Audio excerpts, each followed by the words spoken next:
پاکستان کی 72 سالہ تاریخ میں اگر کوئی کامن تھیم ہے تو وہ ہے آرمی اور عدلیہ کے درمیان ایک گہرا رشتہ، جس میں عدلیہ نے ہمیشہ فوجی ورلڈ ویو اور حکمت عملی کا ساتھ دیا ہے۔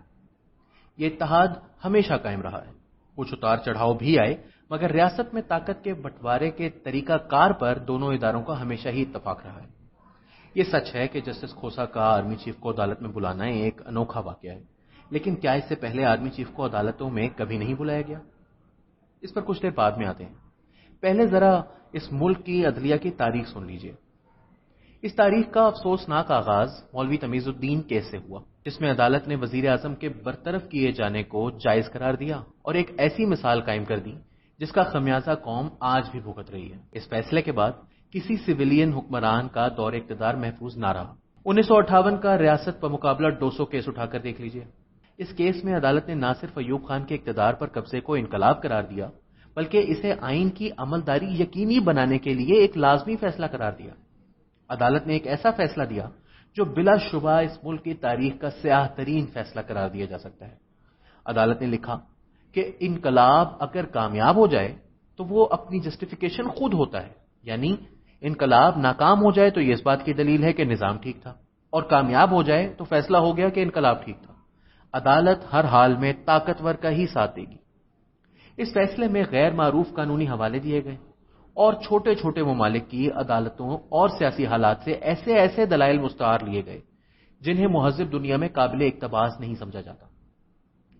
یہ شرمناک مثال ہی تھی جس کو قائم تو عدلیہ نے کیا، لیکن اس کے بعد طاقتور نے کبھی کسی قانون اور آئین کی پاسداری کرنے کی ضرورت محسوس نہیں کی۔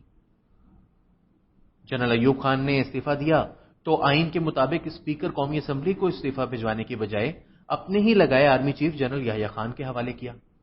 یحییٰ خان کا اقتدار اگرچہ مختصر تھا، لیکن اسی دوران ملک دو لخت ہوا اور اس 3 سالہ دور اقتدار کو ملک کی تاریخ کا بدترین عرصہ حکمرانی سمجھا جاتا ہے۔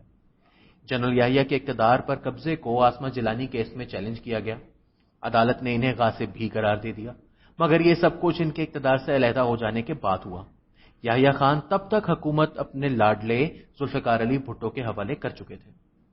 بھٹو دور پاکستان کی تاریخ کا وہ واحد عرصہ حکمرانی تھا جس میں سویلین حکومت نے ابتدائی سالوں میں عدالتوں اور فوج دونوں پر خود کو مقدم محسوس کیا، لیکن بھٹو صاحب کا انداز حکمرانی بھی آمرانہ تھا۔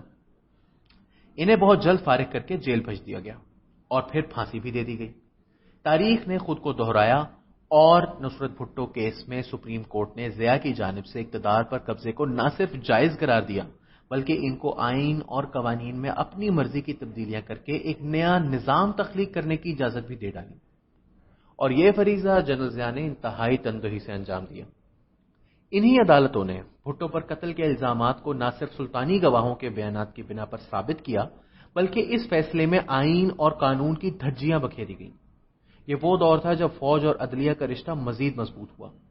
عدلیہ نے قومی فریضے کو بالائے طاق رکھا اور آنے والی دہائیوں کے لیے ایک خطرناک نظیر قائم کی، اور یہ فوج اور عدلیہ کا باہمی اتفاق ضیاء کے بعد بھی قائم رہا۔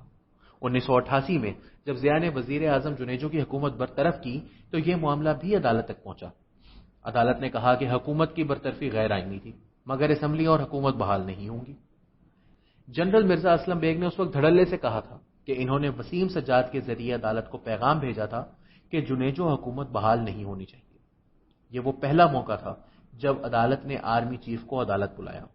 عدالت نے کہا کہ اس بیان سے عدلیہ کی تصحیح کی گئی تھی، لیکن اس کیس کا کچھ نہ بنا اور کچھ سخت کلمات کے بعد عدلیہ نے معاملات رفع دفع کر دیے۔ اسی طرح 1990 کی دہائی میں بے نظیر بھٹو اور نواز شریف کی حکومتیں بار بار برطرف کی گئیں، اور سوائے 1993 کے جب چیف جسٹس نسیم حسن شاہ کی عدالت نے نواز شریف حکومت کی برطرفی کو کالعدم قرار دیا تھا، تمام فیصلے منتخب حکومتوں کے خلاف ہی آئے۔